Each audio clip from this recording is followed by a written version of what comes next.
देखेंगे about difference between the permanent magnet and the temporary magnet, and the second important thing is we are discussing about the factor affecting electromagnet. तो किस किस factor पे electromagnet जो है इसकी strength या मैग्नेटिक फील्ड डिपेंड करती है।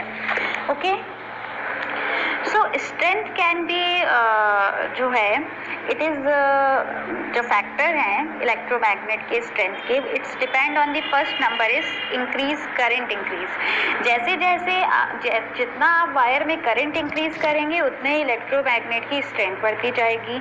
सेकेंड थिंग है इंक्रीज नंबर ऑफ टर्न्स, जितने नंबर ऑफ टर्न्स आप इंक्रीज करते जाएंगे उतने ही इलेक्ट्रोमैग्नेट की जो स्ट्रेंथ है वो बढ़ती जाएगी।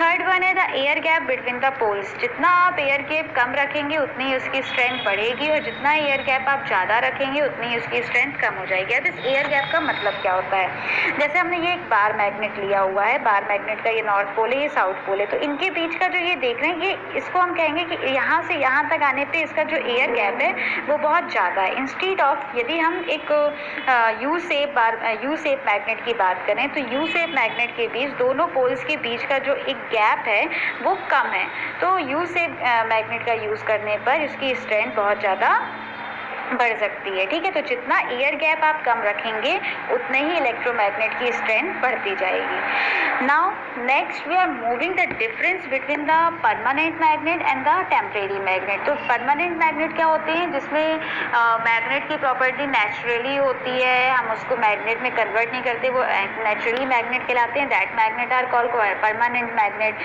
तो इस प्रकार का मैग्नेट क्या है, बार मैग्नेट, उसमें जो प्रॉपर्टी होती है वो नेचुरली रहती है।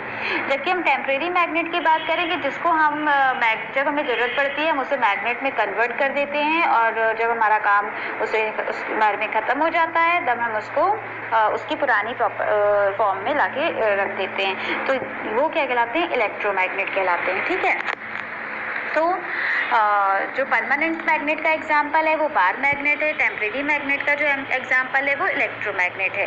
बात अब हम करते हैं स्ट्रेंथ के बारे में। तो जो परमानेंट मैग्नेट होते हैं उनकी जो स्ट्रेंथ होती है वो बहुत वीक होती है, बहुत ज़्यादा स्ट्रेंथ उनकी नहीं होती है, कैपेसिटी ज़्यादा स्ट्रॉन्ग नहीं होती है। लेकिन यदि हम टेम्परेरी मैग्नेट की बात करें तो टेम्परेरी मैग्नेट की जो स्ट्रेंथ है वो बहुत अधिक होती है, बिकॉज उसको हम क्रिएट करते हैं और by some experiment we can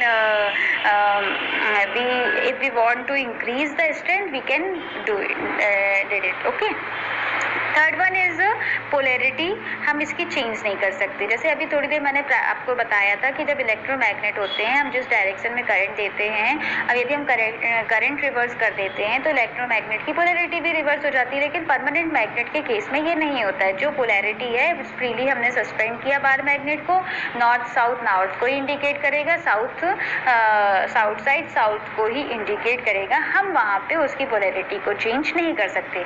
but in case of electromagnet if you want to change the polarity you can do it by changing the direction of current.